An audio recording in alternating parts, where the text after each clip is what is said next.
Pour moi, la manifestation, elle se passe pas bien du tout. À partir du moment où il y a au moins un collègue à moi qui est blessé à l'épaule, l'autre au dos et qui se font transporter à l'hôpital, sans parler de euh, l'information qu'a donnée Alexandra avec les 7 collègues qui auraient été blessés également. Moi, si je suis Black Bloc et que je vois qu'au niveau de la justice pénale, il n'y a pas de réponse, j'y retourne tout simplement. La problématique à laquelle mes collègues doivent faire face, c'est que les individus radicalisés ou Black Bloc se servent justement des badauds et des manifestants comme bouclier humain, si je puis dire.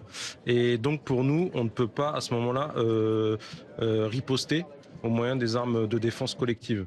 Même à distance, on ne peut pas le faire. Donc du coup, il faut qu'on aille au contact et là, ça devient très compliqué. C'était une manifestation avant peut-être familiale. C'était un endroit où les travailleurs se rassemblaient tous et maintenant, on constate qu'on sombre beaucoup dans la violence. On vient souvent pour commenter les rixes, on vient souvent pour parler des mineurs qui décèdent presque chaque semaine pour un coup de couteau ou des coups de marteau. Et voilà, aujourd'hui, on se rend compte que des gens qui viennent pour l'assurance maladie, ils se retrouvent avec 400, 500 Black Blocs. Ça, par contre, ça change jamais. Depuis l'arrivée du nouveau préfet de police, on a changé les méthodes d'intervention, en tout cas dans Paris intramuros. On a pu le constater pendant les manifestations contre la réforme des retraites, où vous aviez les collègues qui étaient non casqués, qui étaient en périphérie sur les petites rues qui donnaient le long du cortège.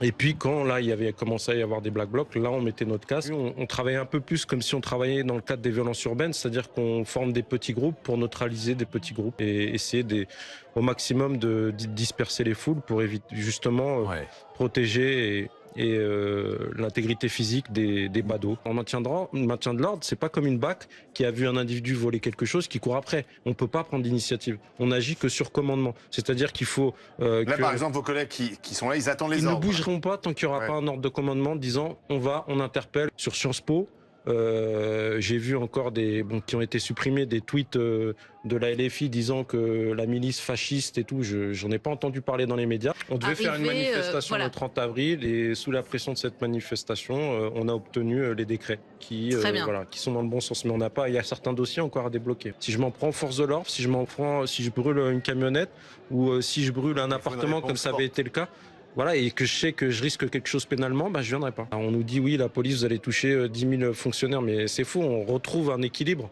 Mais entre-temps, le temps de retrouver cet équilibre-là, la société, elle a complètement changé. Comme je vous dis, les faits divers et les faits de société, c'est tous les jours. Avant, on avait un préfet de police qui était... Le préfet l'allemand. Voilà, le préfet l'allemand qui était vraiment très répressif. Mais c'est nous qui en payons le tribut à chaque fois.